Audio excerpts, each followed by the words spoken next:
Om Namo Bhagavate Vasudevaya. Om Namo Bhagavate Vasudevaya. Om Namo Bhagavate Vasudevaya. Om Namo Bhagavate Om Namo Bhagavate Vasudevaya. Vasudevaya. Om Namo Bhagavate Vasudevaya. We're studying from Srimad Bhagavatam, Canto 3, Chapter 1, entitled Questions by Vidura, text 26. Today's February 18th, 2022. Text 26, Chapter 1. Narayanam namaskritya naram chaiva narotamam devim sarasvatim vyasam tatoja mudirayat. Before reciting the Srimad Bhagavatam, which is the very means of conquest, one should first offer respectful obeisances to the personality of Godhead Narayan, to Narayan Rishi, the supremmost human being, to Mother Sarasvati, the goddess of learning, and unto Srila Vyasadeva, the author. Nasta Prayeshu Bhadreshu Nityam Bhagavata Sevaya Bhagavat Yutamashloke Bhakti Upavati Naistiki. Text 26, Chapter 1, Canto 3, Srimad Bhagavatam. Kachit Puranao Purushao Svanabhya Padma Anuvritya Iha Kila Avatirnao Asate Urvya Kushalam Vidhaya Kritakshanao Kushalam Suragehe Chit Puranao Purushao Svanabhya Padmanurite Hakila Batirnao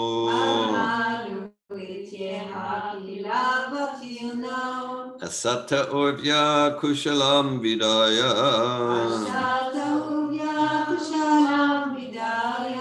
Kritakshanal Kushalam Suragehe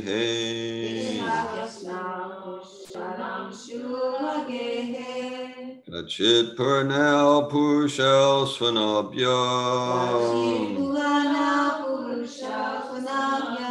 Padmanurite Hakila Vatirnao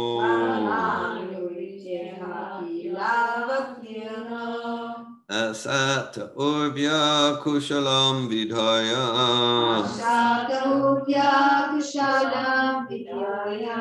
Kritakshanal Kushalam Suragehe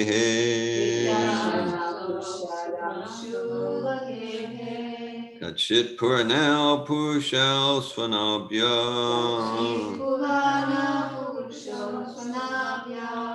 Padmanurite Hakila Vatirnao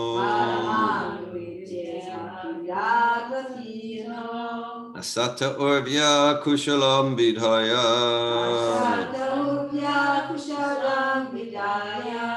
Kritakshanal Kushalam Suragehe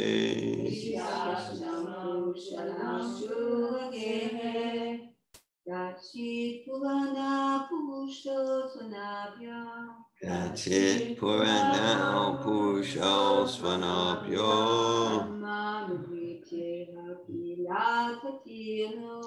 Padmanurite Hakila Vatirnao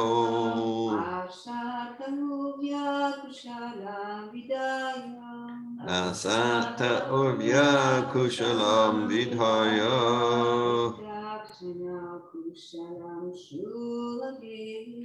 Kritakshanal Kushalam Suragehe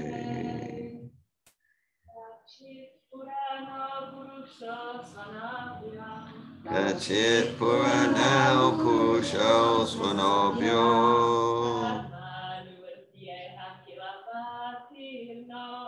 Padmanurite Hakila Vatirnao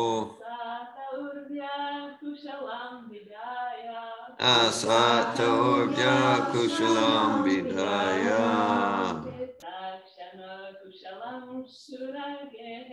Kritakshanal Kushalam Suragehe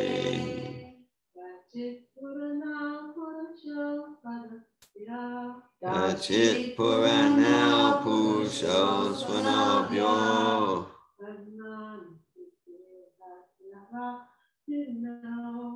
Padmanurite Hakilabhatino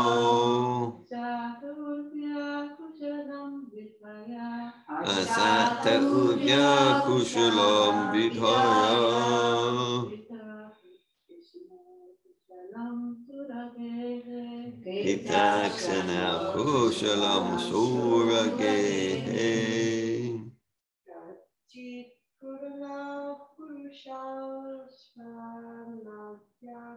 Kachit Puranao Pushal Svanabhyo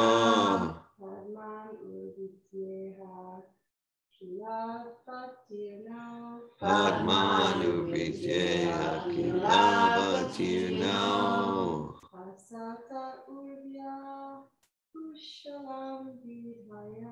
Asata Urya Kushalam Vidhaya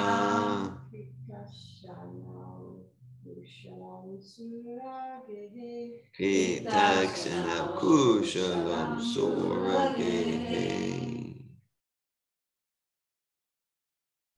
Would anyone online like to recite the verse?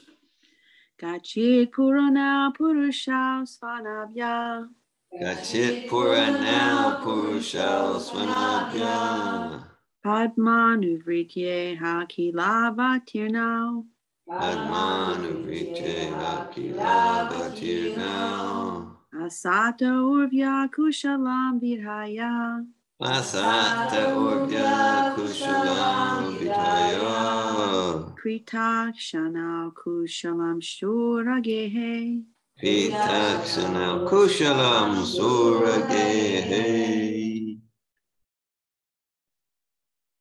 Kachit Purano Purasho Svanabhya Kachit Puranao Purushal Svanabhyo Padmanuvritye Hakilabhatirno Padmanurite Hakilabhatirno Asata Urvya Kushalam Vidaya Asata Urya Kushalam Vidhaya Kritakshanu Kushalam Suragehe Kritakshana Kushalam Suragehe Kachit Puranao Purushal Svanabhya Kachit Puranao Purushal Svanabhya Padmanuvritye Hakilabhatirnau Padmanurite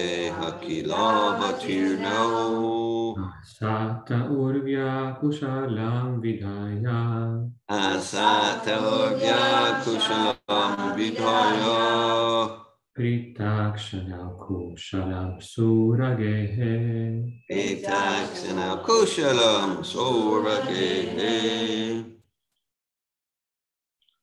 Kachit, weather, Puranal, the original, Purushal, personalities of Godhead, Krishna and Balaram,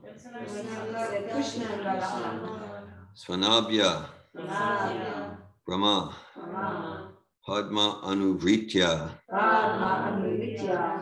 by the request of the one who is born from the lotus. Iha, here. Kila, certainly. Avatir now. Incarnated. Asate, are. Urvya, in the world. Kushalam, well-being. Vidhaya, for doing so. Kritakshanau, the elevators of everyone's prosperity.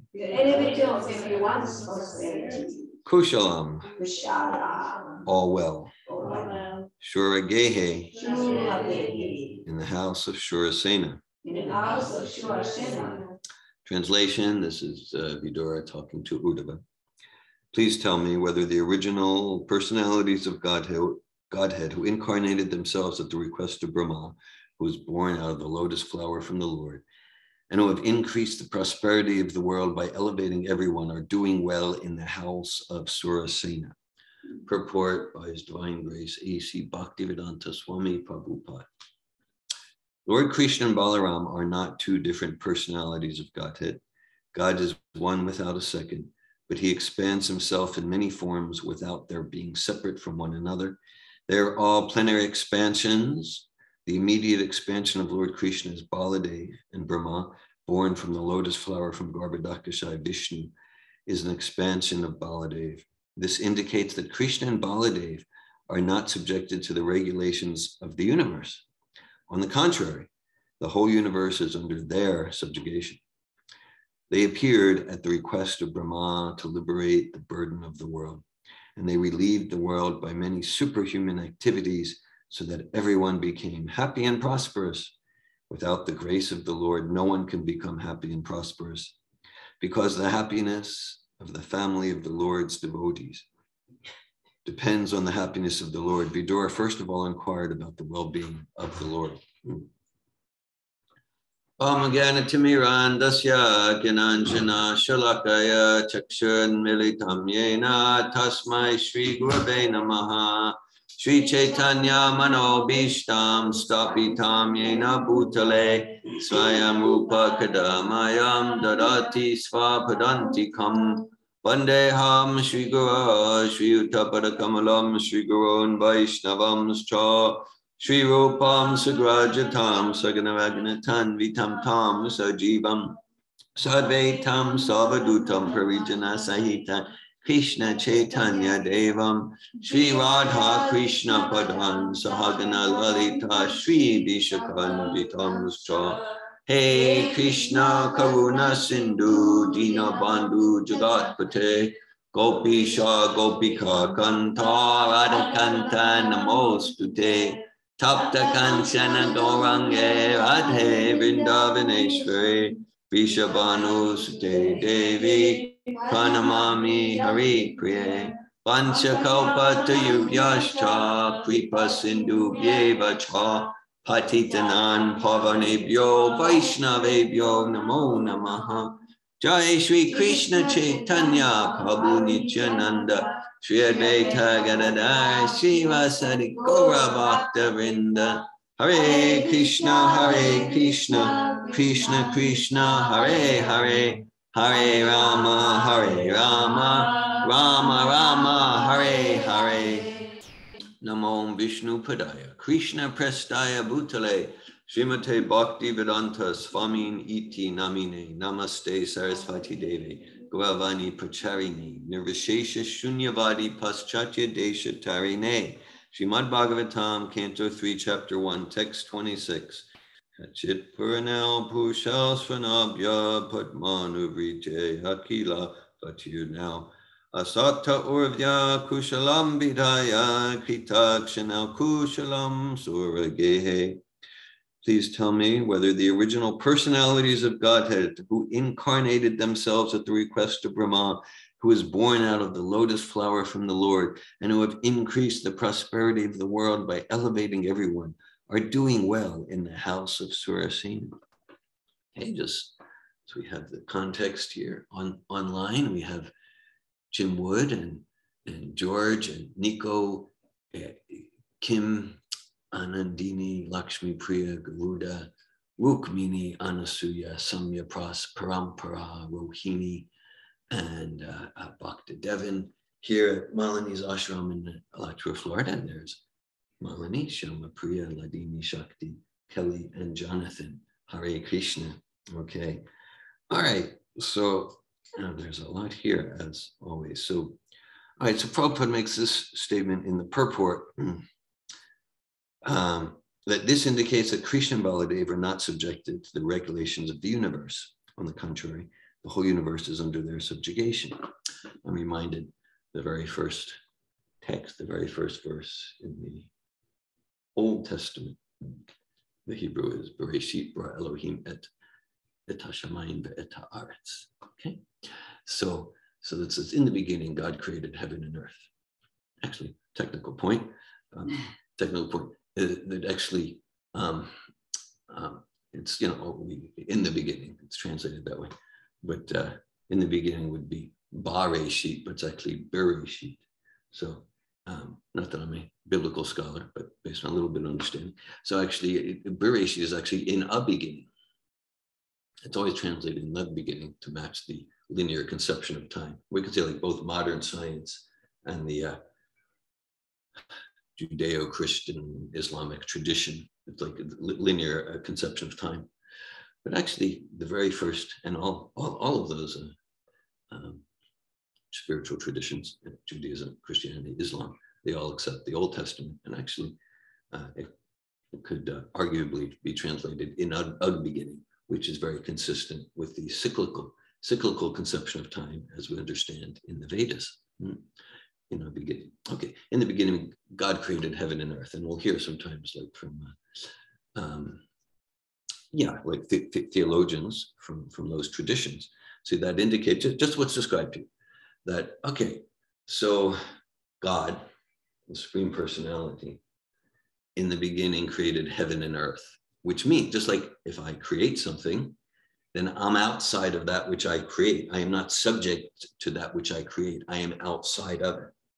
So that God is outside of the material conception of time and even the material conception of, and it's very consistent with of heaven and earth. Okay, heaven and earth, and the Vedic conception, heaven, the heavenly planets, even within the material sphere, they're not the highest planetary systems. Above the heavenly planets, even material, got Brahmaloka, Satyaloka, Maharloka, Tapaloka, like that.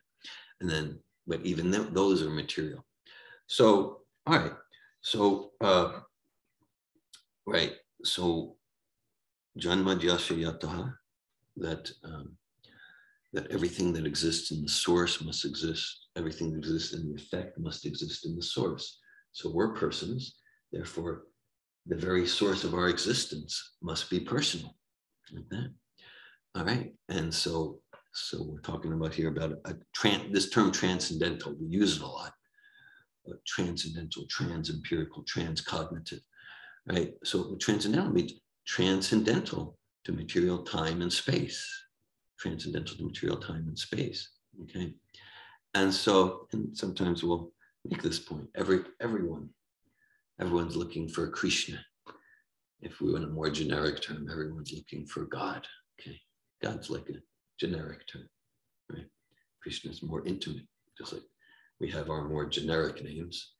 Any one of us could be referred to as person. Hey, person, come here. So it's true. And we have more intimate names, right? For more intimate relationships. So Krishna is more intimate name for that supreme person, the substratum of all existence, the ground of all existence. So just if we look at modern non-theistic scientific endeavors, so that they're the idea is, okay, looking for some entity that is smaller than the smallest, that is greater and more powerful than anything we can conceive, that is beyond time, and that is the source of everything, right? So, because we don't want to call it God or Krishna or Allah or something, or Christ or Govinda. So we'll call it singularity. Okay, that makes me scientific. But if we look, that's what the endeavor is for, right? Looking for that entity. That's the source of everything. It's beyond time. That's the creator of time and space. Okay, but we just don't want to call it Krishna. No. Let's call it something that sounds intellectual. Singularity.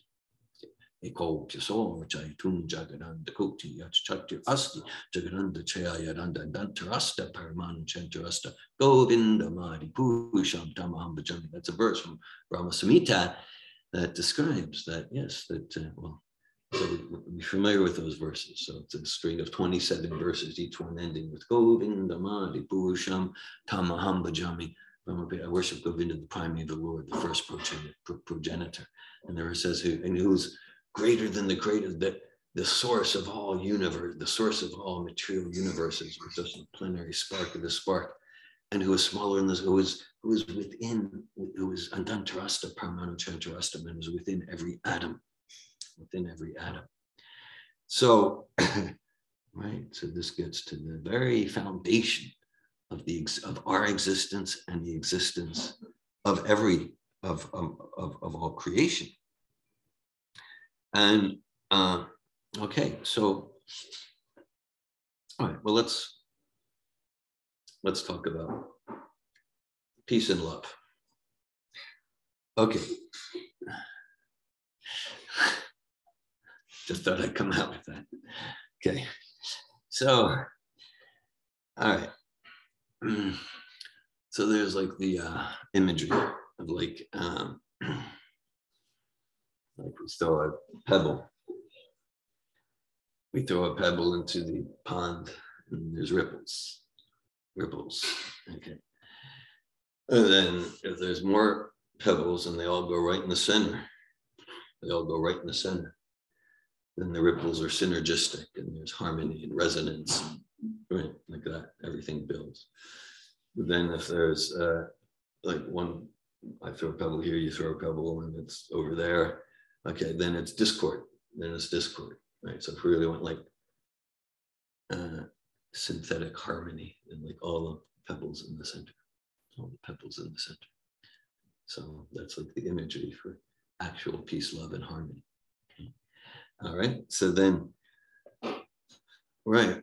So then, so we're, I mean, other analogies, yatatu mulani shechanena, like to water the root of the tree. Right. And let's all. So this throwing the pebbles, everyone concentric in the center, watering the root of the tree. And then we know all the branches, leaves, and twigs are nourished and nurtured. The branches, leaves, and twigs represent, all nationalities and all races and all political creeds and all species, right? So this gets in. So we get to the source of existence, the source, the very ground of existence. And when our pebbles are all our unavoidable propensity to service, our unavoidable propensity for service is directed towards serving, because we're going to serve. Bob Dylan song, you got to serve somebody. Okay, and he actually says you're going to serve the devil, you're going to serve God, something like that. Forget the lyrics exactly, you'll need to excuse me. So, but it's essentially true, right? So we're going to serve. That's our nature. Just like we're going to strive to be happy. We're going to strive for peace and love. We're going to strive for knowledge. Right? These are parts of who we are. So our question is how are we going to direct it? And to the extent that we direct it towards source, okay, directing all those propensities towards the very ground of existence, the technical name for that is bhakti. Technical name for that is bhakti. And that's otherwise. And we do bhakti, we develop a body that's conducive for bhakti. That's a body, we might know this verse from the Brahma Samhita, because we sing it every morning. Angani yasya sakalendriya vrittimanti pashyanti panti kalayanti chiram jaganti ananda chinmaya sarujvala vigrahasya govindamadi purusham tamaham bhajami.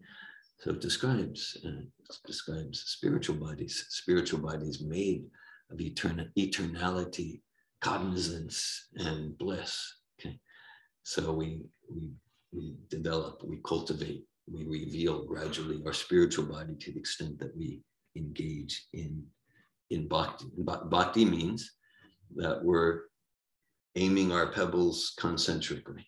That's the real platform of actual, it's a very dynamic peace, love, harmony, like that.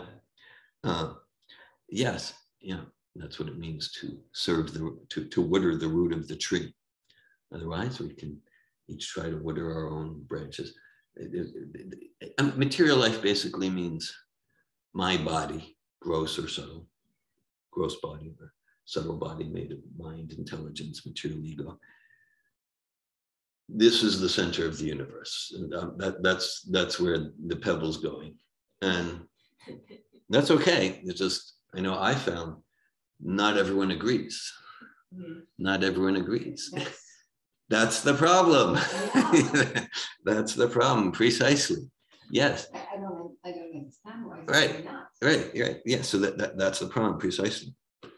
And because, yeah, like others are kind of like, no, my bodily gratification and my ego gratification ought to be the center of all living entities' service. And would like to, no, me. So that's material life. And then we continue in that path, and then we get material bodies, which, if we examine carefully, are not made of eternality, bliss, and eternal cognizance. Maybe you've noticed that. If not, I'm just reporting what's there in Shastra. You can accept it or not. Okay, so yeah. Bhagavad Gita, key verse in Bhagavad Gita. Bhoktaram yagitapasam sarva lokameshram suridam sarva bhutanam gyatvamam shantim vichati. Prabhupada calls it the peace formula. And it's the same principle we're talking about. Bhoktaram. Bhokta means enjoyment. Shvaraham, aham, bhogi, siddham, balavan, sukhi. Just like we say, like, so some say, have you offered the prasadam?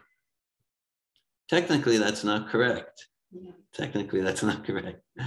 Prasada means kind of like the grace of Krishna.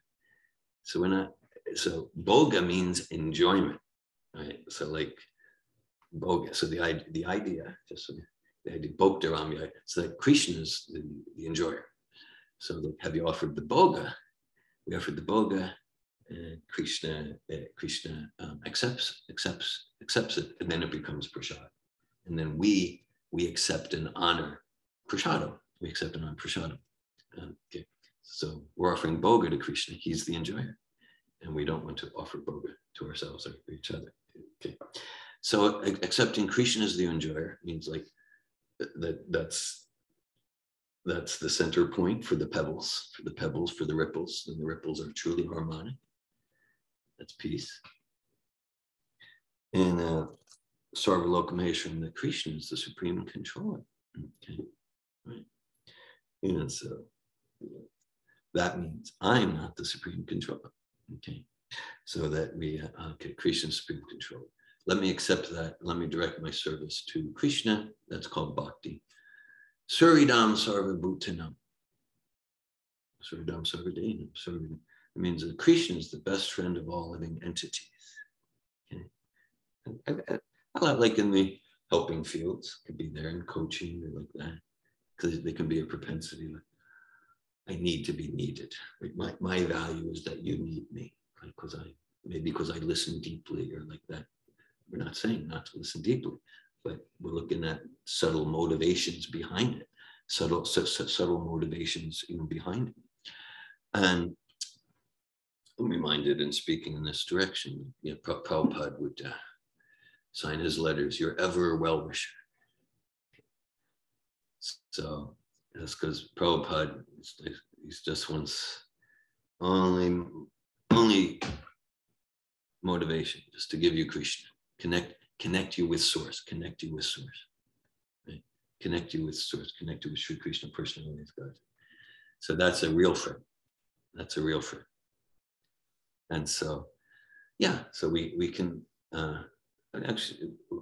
actually be loving. We're actually loving to the extent that in our relationships, we're actually somehow or other enhancing that connection of ourselves and others with the substratum of all existence, Sri Krishna, the personality of Godhead. Sometimes we talk about like we might use language like we're disconnected from God, we're disconnected from Krishna. We use that language. I heard a lecture recently, but Prabhupada, he emphasized, he goes, you're not disconnected. You just forgot that you're connected. And he emphasized it, you're always connected. You're always connected. We've forgotten that we've connected. So So to reawaken that remembrance of who we are. Right? Prabhupada uses that term so much. Conditioned life, a conditioned soul. So conditioned means I'm conditioned to accept something as true that's not true. I am this body. I am David Wolf. I'm 61 years old. Obviously. Yes, it's actually not true. That's conditioned. That's conditioned. That's conditioned.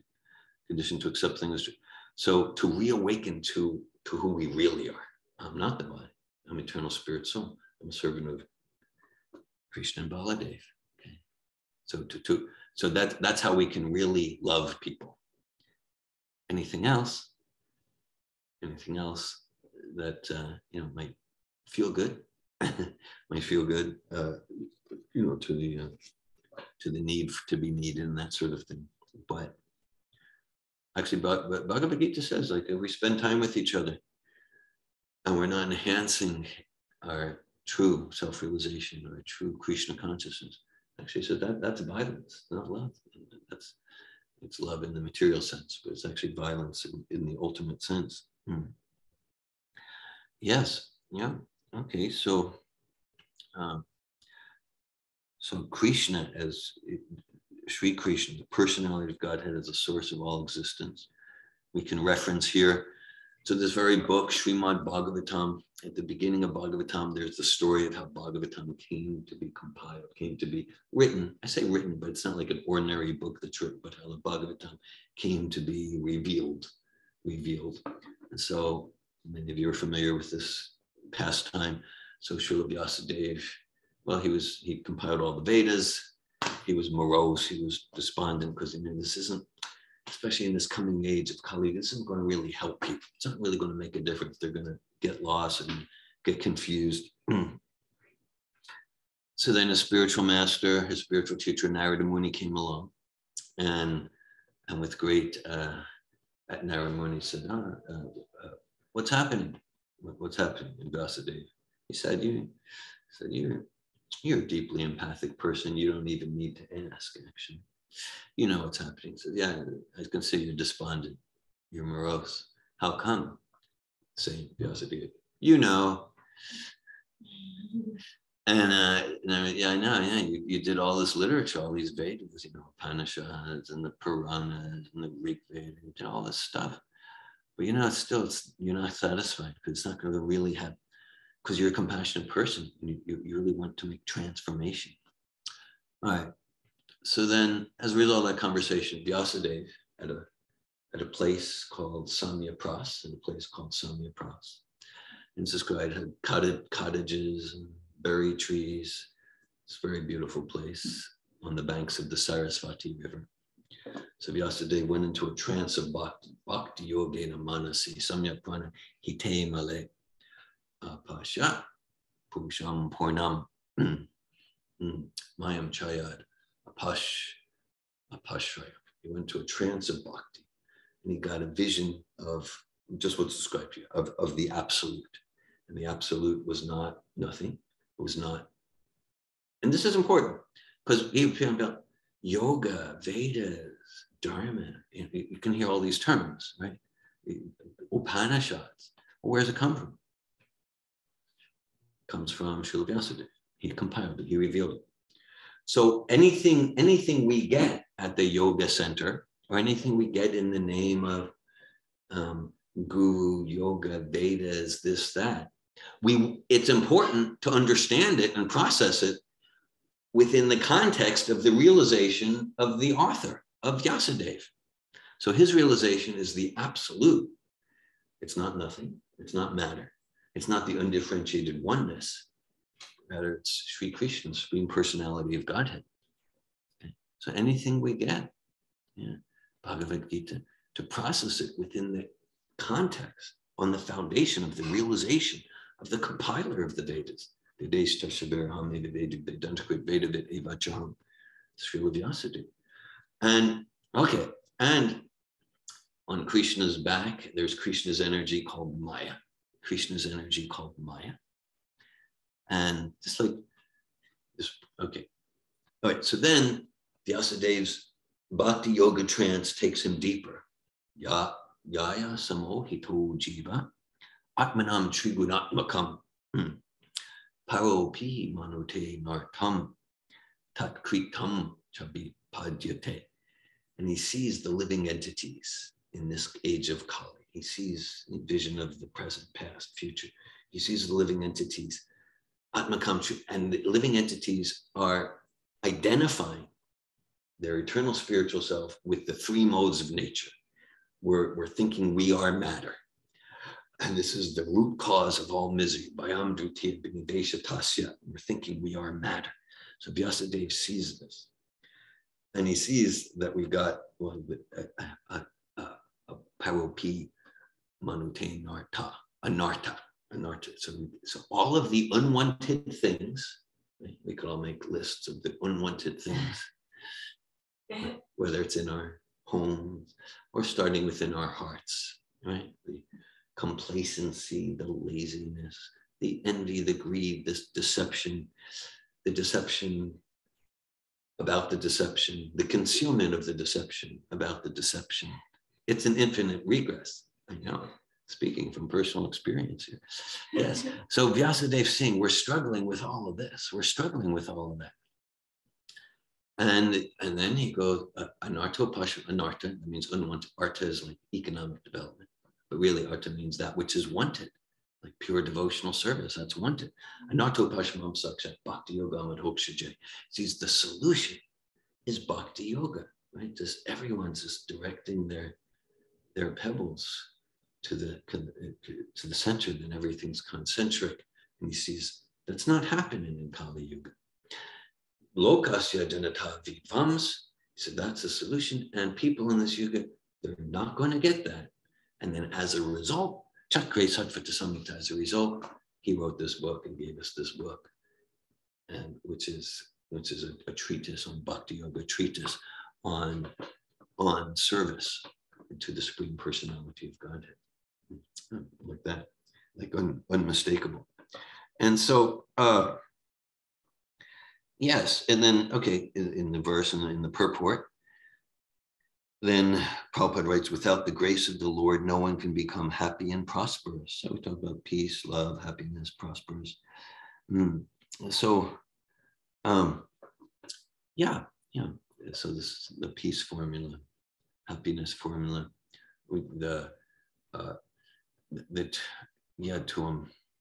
There's the saying, right? To work like everything depends on us. Pray like everything depends on Krishna. Simultaneously, sometimes we can be focused on me as the doer. Okay, of course, the one side of it is like a victimy relationship with God, where, well, yeah, I mean, it'll happen if God wants. What can I do? I mean, that makes me like a saint, because I'm like, I'm dependent on God. And well, what are you going to do? I want to watch television.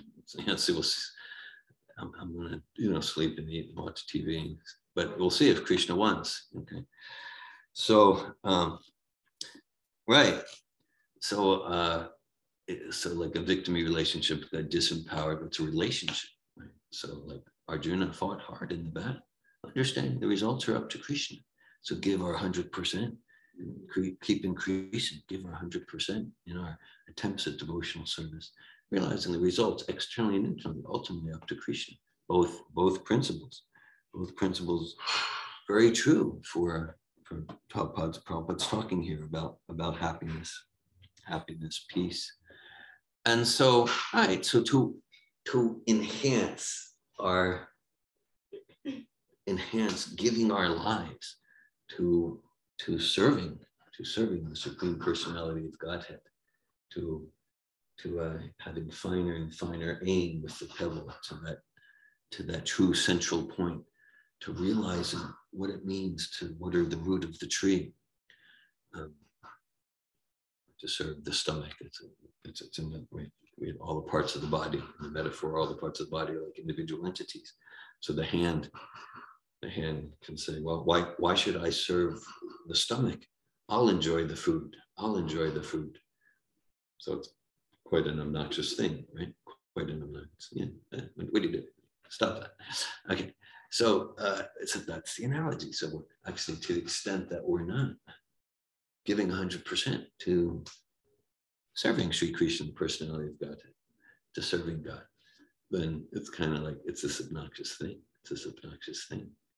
And so to support each other in that obnoxious behavior that just strengthens the illusion that we're disconnected from Krishna, that's not love. That might just be need for approval, need for approval. So, right. And so like the, in the second chapter of Bhagavad Gita, Krishna talks about like the regulative principles of freedom. So regulative principles, rules, regulations, nothing is meant to be oppressive. Nothing is meant to be oppressive. Smartavya sachitam Vishnu, vismartavya najatuche. That all guidelines are meant to bring us to that kind of congruent, harmonious ripple. All guidelines are meant to increase, to serve that ultimate principle. Always remember Krishna, never forget Krishna. Anukulyasya varjanam, anukulyasya sankalpa, patikulyasya varjanam. Right? So to accept whatever guidelines, disciplines that'll help us in that, that's the recommendation. And to reject anything that won't help us. Okay? We can say, well, peace, love, and harmony, that means there's no boundaries, no rules, no regulations. Well, if we're on that spontaneous platform of ecstatically serving the Supreme Personality of Godhead, steady with no attraction to anything else, then there's no rules and regulations required. And then in Bhagavad Gita, Krishna says, even such a person follows them anyway, just to set an example. So as we sometimes say in some of our programs, to come to the point where we don't need to make distinctions anymore. It's vital that we make lots of distinctions. Okay? Come to the point where we're just naturally seeing and realizing Krishna everywhere, in every atom and heart of every living entities. To come to that point, really realizing God everywhere, then it requires meeting ourselves where we're at and accepting those guidelines that will support us to come to that consciousness where we're truly moving towards bhakti and spiritual bodies and getting out of the, I'm just gonna throw my pebble right here, and everyone better accept this as the center. Better accept this as the center. That's material consciousness. It's I, me, mine consciousness. So, so we get to choose to whatever extent we want to make that our direction, our goal of life. The encouragement for our happiness is like, give yourself fully, even if we give ourselves 1%, neha bikramo nashoste, bhaktivaya navijite swapamapyasya dharmasya traite mato bhaya. Krishna says, that's wonderful. Give yourself 1%, eternal benefit, then continue next life.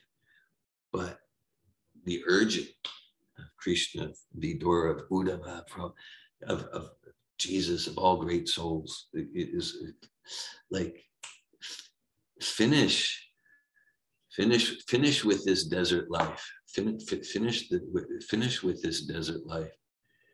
Give 100% this lifetime. Yeah, I think like give up this illusion. My real happiness is in my separatist program. Now, of course, in directing our pebble to the concentric circles, then our actual personality thrives and blossoms. Okay, so this is personalism. Our eternal spiritual personality, which is distinct from any other spiritual personality. I mean, it's like all snowflakes they're one. They're made of H2O. Okay, still each snowflake has its separate shape. It's an analogy. So this is about individuality thriving and blossoming. And so the regulations for that are so Srila Prabhupada, representing Srila Vyasadeva, representing Vidura, he's giving us guidelines. He's giving us guidelines to follow, if to whatever extent we make that our goal, right? Liberation of the spirit soul. Right? Just basic examples we use. Just like there's so many guidelines to drive. If we want to drive from here to Atlanta, there's so many guidelines. You have to drive on the right side, use the speed limit, the red light means this. So we're not feeling oppressed or repressed by the rules of the road. No, that following the rules of the road frees me, frees others to achieve our goal. And so Srila Prabhupada's guidelines for practicing bhakti, this is tried, tested, and true. This is coming from Vyasadeva. Someone says, yes, but it's not the only way. Okay. We didn't say it's the only way. We say it's a definite, sure way if we really want to liberate ourselves to our true happiness. If someone wants to search or practice for something else, that's there. At the same time, I mean, that search can be there. Same time, yes, as within this body, within this conditioned body, right? As the body ages, we get, those cliches take on more meaning. Like life is short, right? Those cliches take on more meaning. That's one thing I might say. Life is short when I'm 20 years old, but okay, into my 60s. Oh, okay, I'm getting that a little bit. Because, say we live till 70, 80. Well, old age means, like in your age, no, old age means proximity to death. So based on that, we don't know who the oldest person in this gathering is. We don't know. Right? Old age means proximity to death. Right? So to live like the kitten in the jaws of the cat representing death, rather than the mouse or the rat in the jaws of the cat. That means giving ourselves 100% to this process.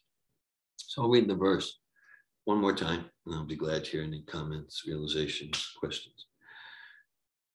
Chit Puranam Purushos Vanabhya Padmanuvriteha Kilavatinel Asata Urvya Kushalam Bidhaya Pritakshanal Kushalam Surage. Please tell me whether the original personalities of Godhead, who incarnated themselves at the request of Brahma, who was born out of the lotus flower from the Lord, and who have increased the prosperity of the world by elevating everyone, are doing well in the house of Surasena. Thanks for listening. Thanks for your presence. Welcome any comments or questions. Ladini Shakti. Hare Krishna. I appreciated your class.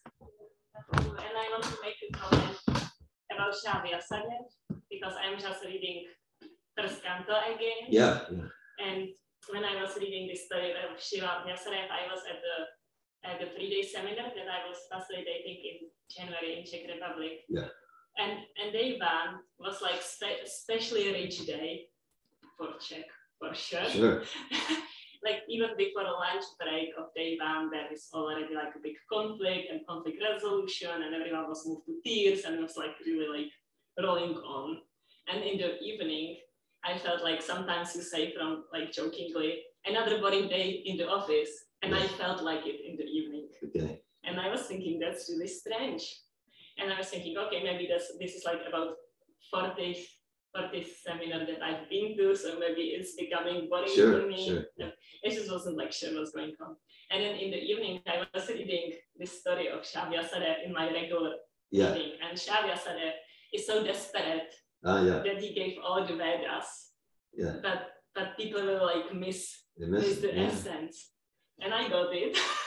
So the next day, I was really intentional to like give as much Krishna consciousness as possible in the seminar. Yeah. Like the day one, I did like the driver of the car, things like this. But the next day, I was like quoting Bhagavad Gita to make sure everyone hears Krishna's words directly, and then how the day unfolded.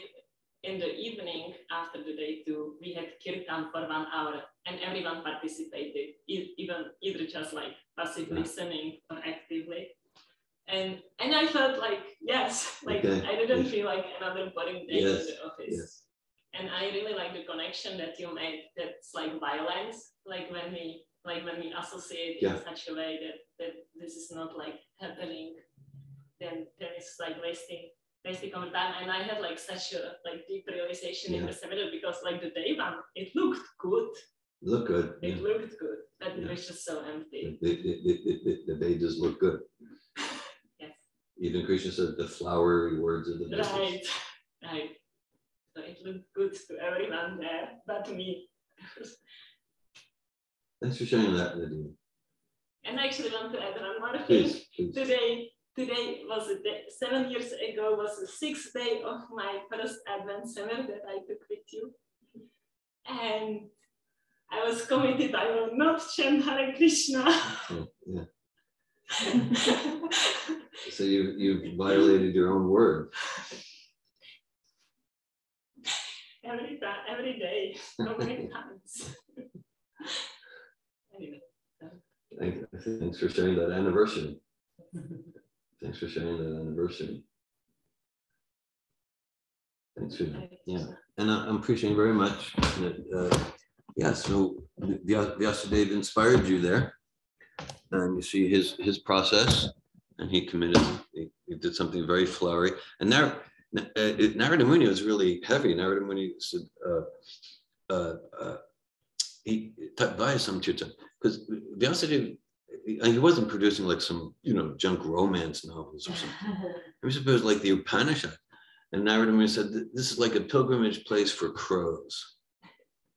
Right? The idea is like swans, they associate in clean places, and they get the milk from a mixture of milk and water, but crows go to where there's blood, refuse, and garbage. So this pilgrimage, this is like a pilgrimage place for crows. What did they do the Vedas? It's very heavy. So Vyasadeva was despondent. So he did something. So he did. It looked good. So I'm glad to hear how you were inspired by Vyasadeva, and how you brought that into day 2 and the rest of the seminar, because that's the essence of transformative communication. To bring people to connecting with the highest source within. Satatam kirtiyatama, yatantascha dvidavrata, namashantastamam bhaktya, nityayutta upasate, to bring them to kirtan, satatam kirtayatamam. So thanks for realizing the essence of what we're endeavoring to do in transformative communication, the essence of what Vyasadeva gives us. Other questions and comments? Kelly. Technical, just curious question. You mentioned how old we are is really in comparison to our time of death. Yeah. And I've learned that our life in this body begins, so to speak, in this body in the womb. Yeah. So then how do we measure? What do we call it? What do we call the time we're here? Because if we don't know the day we're dying ourselves, Krishna might, but how do we refer to our time here? How do we refer to it in terms of like number of years or age? Yeah. Okay. Yeah. Well, I mean, technically I might say I'm 61, you might say you're 41 or whatever it is, like that. It's interesting. So you might say that, but then with the deeper philosophical understanding, so you might say, someone who's 50 years old and someone who's 20. But we're just going more deeply into the philosophy. Right? And that's come from Prabhupada. Old age means closer to death. So we don't know who's older from that point of view.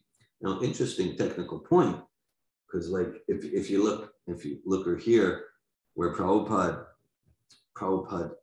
talks about like his age, he says, well, he's always off a year. He's always off a year.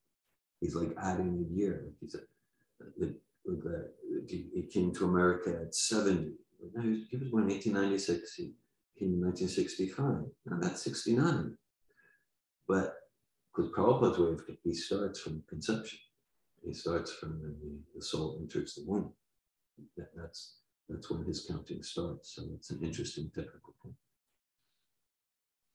So I would say like I'm 43 years young. We don't know. It's just very technical. I've been dying for 43 years. I'm 43 years dead. 43 years dead. I'm just curious. How to say it. 2 days. Okay. 43 years, 2 days. Okay.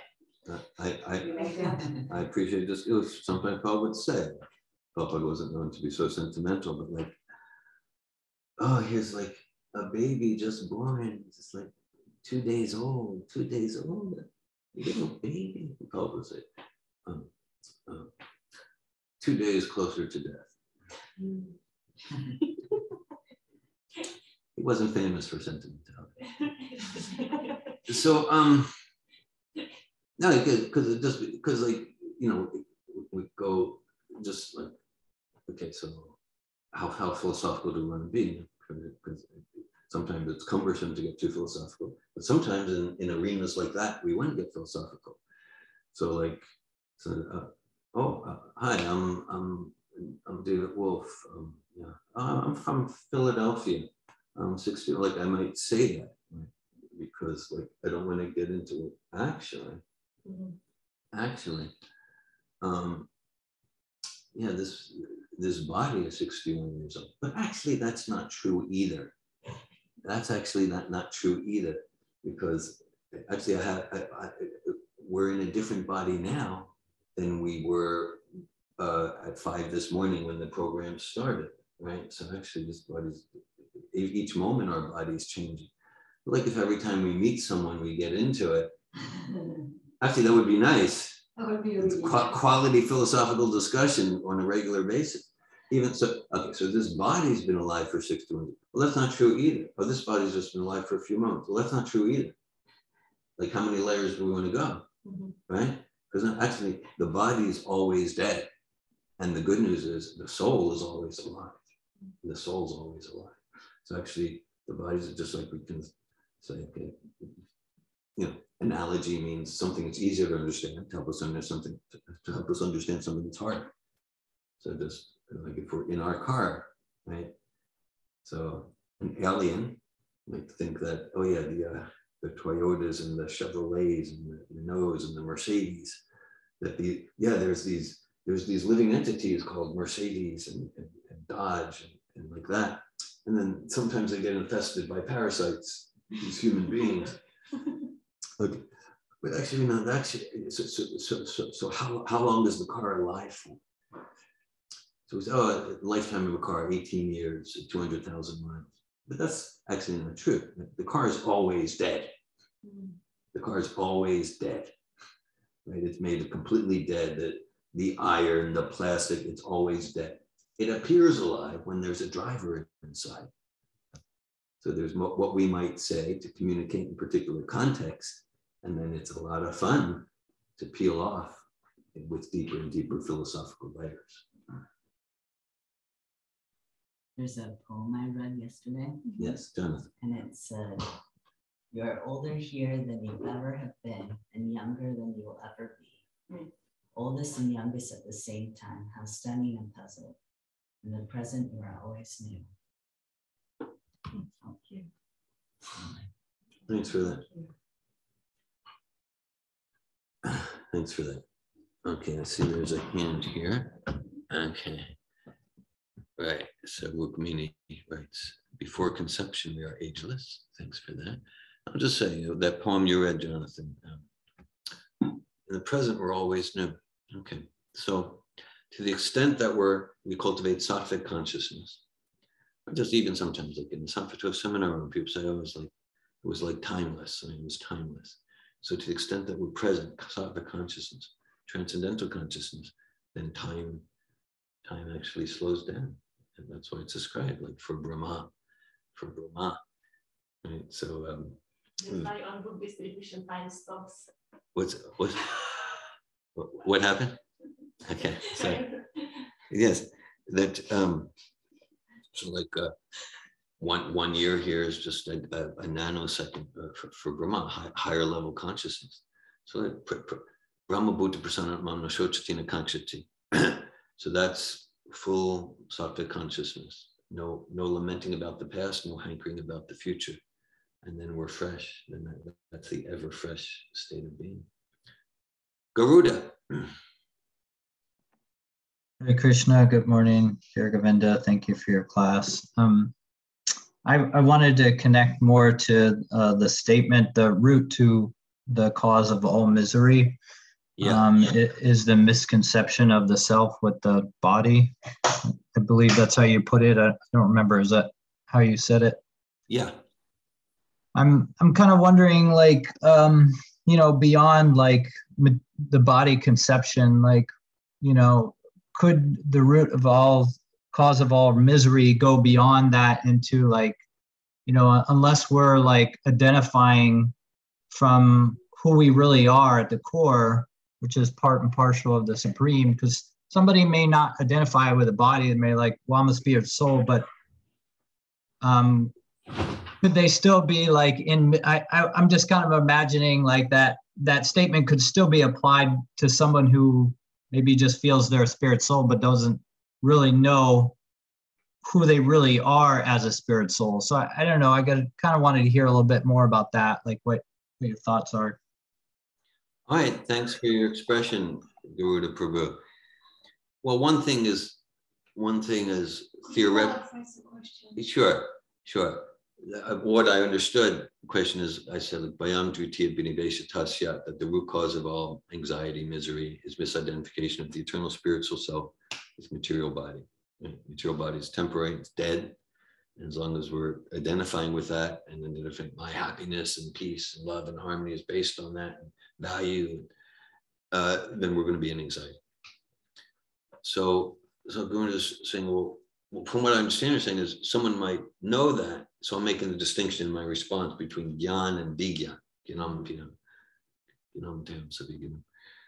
So someone might cognitively know. But what that verse is talking about, to be free from the anxiety and misery, means we actually have Vigyan, which means realized knowledge. Otherwise, because sure, I've heard I can say I'm not the body, but emotional, right? I'm not realizing. I'm not realizing that I'm not the body, and I still have attachments, irrational attachments, as if I am the body, either the gross body or subtle conception of material ego.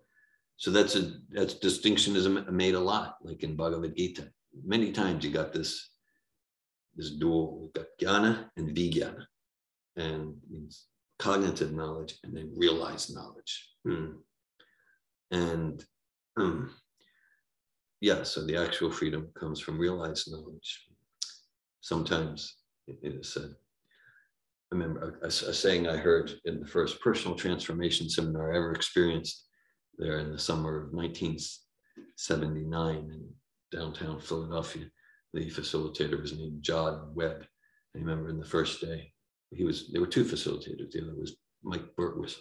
But John Webb said, he said, someone expressed an insight or awareness, and John Webb responded, I was 18 years old, just get the scene here, downtown Philadelphia, the Philadelphia Athletic Club. So John Webb said, he said, awareness is the booby prize. So booby prize means last place. And that's consistent with Bhagavatam. It says, there are two happy people. There's the fool, or the pig in mud, and then there's the Paramahamsa, the realized soul. But if we're in between, it means we have some awareness, but we don't quite have the courage or sense to act on that awareness to become a Paramahamsa. Then we don't have that kind of blissful ignorance of the pig in mud or the fool. So then, and that's one point. And another point, just I don't know if it's relevant to your question, Garuda, but something that comes to me is disturbances are always there. Disturbances are intrinsic to the material context. And then self-realization and Krishna consciousness means dhira, dhirasta tranamuyati, means we're not disturbed by the disturbances. M. Scott Peck starts his book, The Road Less Traveled, with the 3 words, life is difficult. So we think, well, it shouldn't be difficult. No, once I just get this person to stop doing that, and once the pandemic's over, and once my financial situation, it's so M. Scott Peck says, yeah, he was a psychiatrist, so that's the cause of all neuroses and psychoses. This thing, I'll work so that life won't be difficult. No, it's difficult. And once we accept that, he goes, then we're happy. Because then the goal is no longer to try to fix things to make them not difficult. Then we accept the difficult context as a Om Purnamada Purnamidam Purnat Purnam Udachite Purnasya Purnamane Purname Evabashishite. We accept all the difficulties, including the really torturous ones. We accept them. Perfect, complete arrangement for the actual happiness of the soul, self-realization, service to God. Did I respond to your question in any way? Yes, thank you.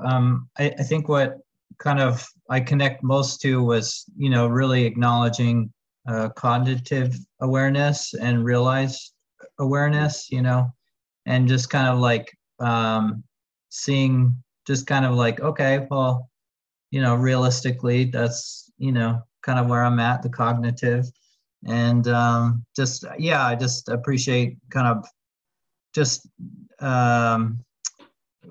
bringing to light more kind of details on just that topic. Yeah.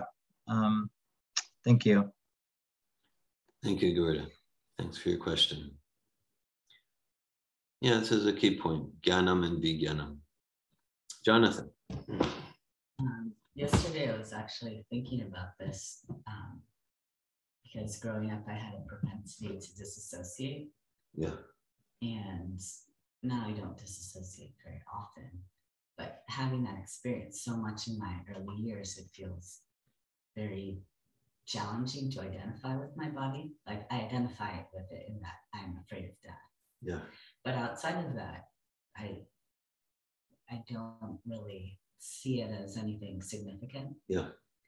And it reminds me of, there's a verse, I think it's in Hebrews, that says, if we are at home in the body, then we're away from the Lord. We live by faith, not by sight. Yeah. And so. But we live by faith, not by sight. Not by sight.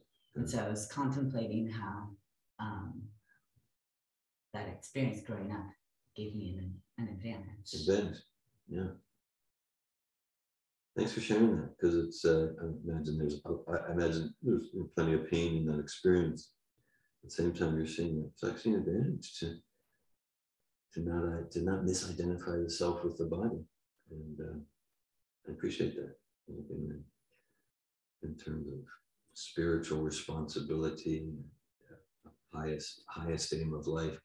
Actually, it's a blessing in important ways. We are away from the body, then we are. If we are at home at the body, we are away from the Lord. I like that.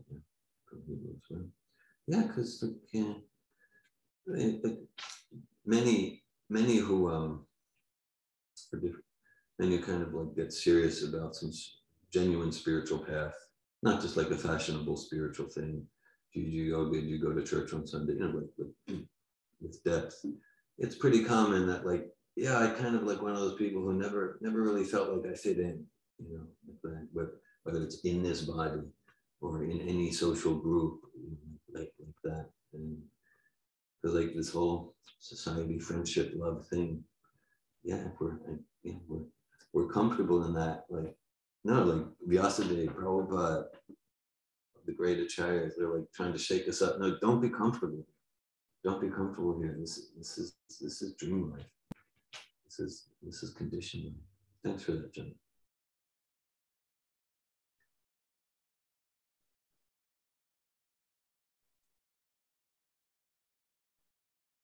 It's interesting that we keep trying to create a more and more comfortable life. Like that seems to be the goal of human society. Yeah, right. Yes, it's the goal. Yes, it's the goal, and that's why to really make spiritual progress in a significant way, we need to take a strong stand. Because human society, for the most part, 99.999%, it's just like militantly opposed to genuine self-realization and genuine spiritual life. Even most of what goes on in the name of religion is to support being comfortable here. Action.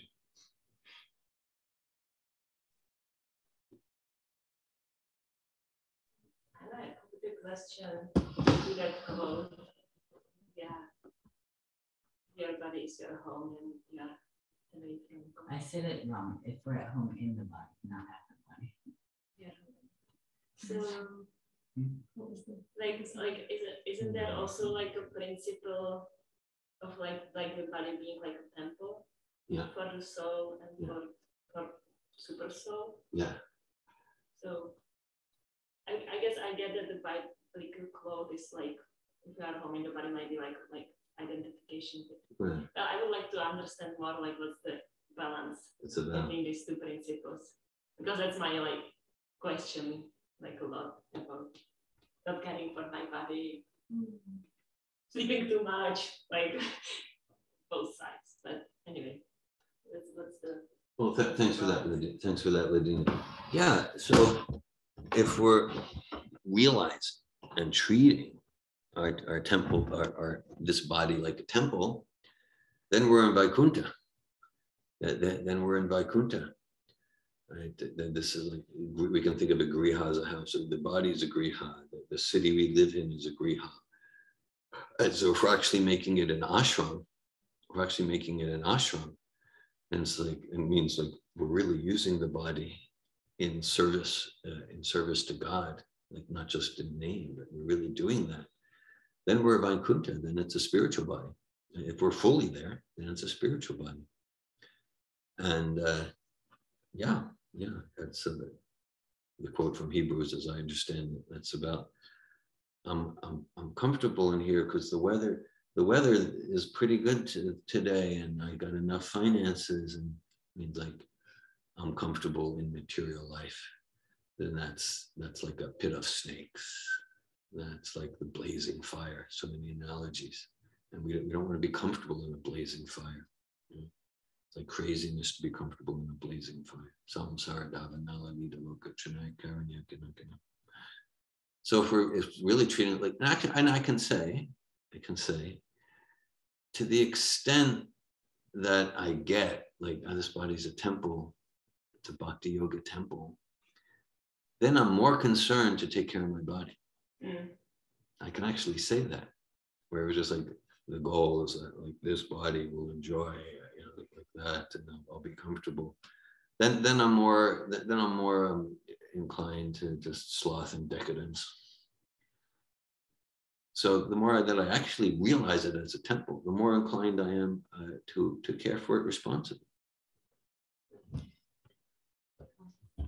What I understand the point is that if we are at home, in the body, so it seems to me that it's a conception of being home in the body and knowing in fact it's not our home. Yeah. And at the same time, by understanding it's not our home, we do have a body. Yeah. And that the body is not going to be comfortable. And then we take care of the body. Yeah. Because it's a vehicle. Yeah. And I remember like supporting people to take the Sabbath courses. And I will tell them, well, if your engine was to break down of your car, right, will you fix it? Because, like the obstacle will be like money. I don't have any money. Yeah. And with people who like, after a long conversation, they admitted that they're suffering and something is not working in their life and that they're in pain. And often they will be more eager to pay to change the engine of their car that they will be to do personal development and self-realization. Yeah.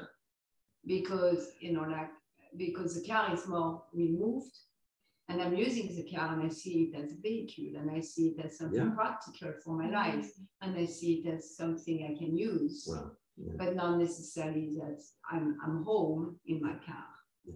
Yeah, so it's like the contrast to see how, in fact, when we are home in the body, we tend to be more neglectful of the body because we identify with the body and because there is the envy of the self that's right there at the core of our existence, then we abuse the body really instead of taking care of it.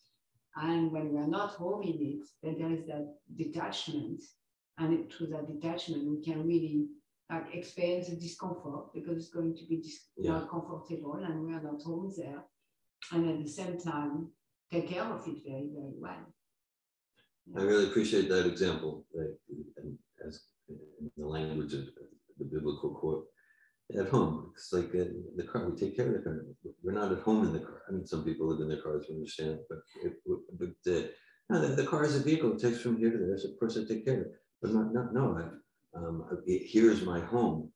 So our home is service to God. Our home is Goloka Vrindavan. Our home is the life of the soul. Our home's not the body. At the same time, we take care of it because this is a vehicle to take them home. And to connect with it because it's a vehicle that means that the body and the body cell growth, all part of the field of activities is especially catered and made for each of us to free ourselves from the conditioning we are carrying. And for each of us, we have 4 different bodies because they are all perfectly orchestrated for each of us self-realization. Perfect arrangement. Mm-hmm. So we need to connect with the body very much because it's gives us everything we need. Not to be neglected. Not to be neglected. Thanks for that.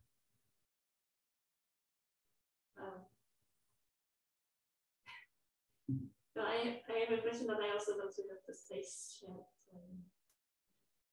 You want to ask? Yes. The dissociation. I'm curious also about the dissociation because I also struggled home life, childhood, and now still. And I also know it helps me. Like this, dissociation helps me to going for spiritual life. Yeah. It's natural. But I think my health is deteriorating because of that. And so is it good to endeavor for actually reconnecting with the body, or is it a useless waste of time and let's use the dissociation for plugging the spiritual? I guess I'm sort of hearing different conversations here. See, one thing is dissociate, one thing not feeling home, not feeling comfortable, and disconnect, disassociation, and then another conversation is how much I give time and energy to care. And they're not necessarily intimately connected. I might have whatever realization I had that I'm not the body. Disassociation, at the same time, I can be committed to maintain my body in good health. Of course, it's all up to Krishna, but I might feel this dissociation. That doesn't mean that I'm going to neglect it. I might have disconnection from the car, disassociation, realize I'm not the car, whatever. And I realize, okay, whatever. I don't want to spend too much time on caring for the car. I don't want to clean the carburetor every day or something. But yeah, I don't know the carburetor. But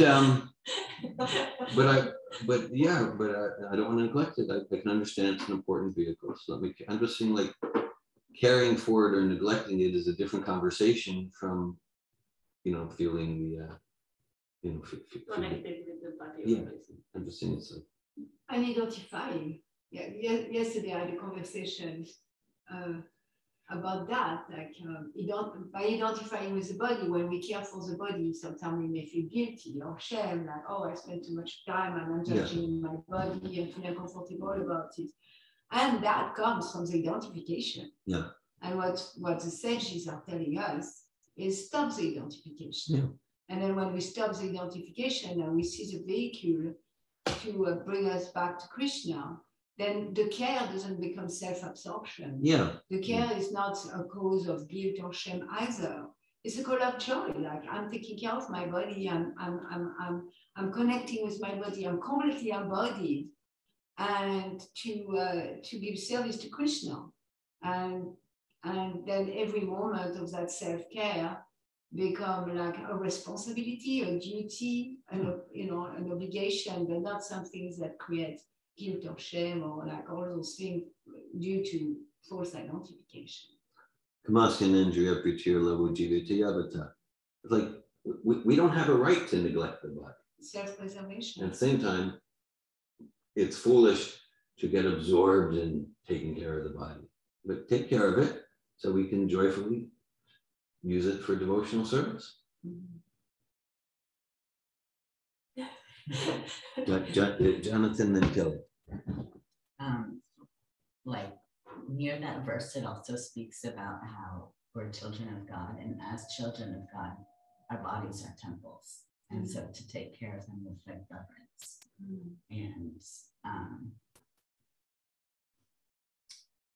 And my sense from that, like being at home in the body, there's a lot of talk in that chapter about sense gratification and just being really absorbed in material consciousness, not so much like disregarding like having a body and being alive.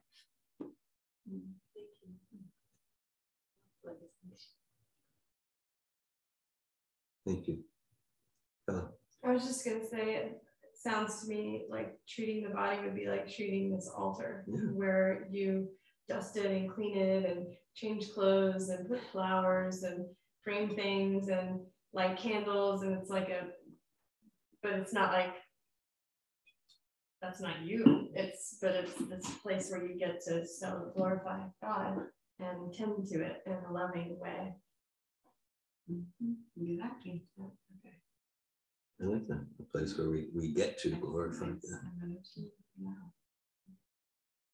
Srimad Bhagavatam ki jai. Srila Prabhupada ki jai.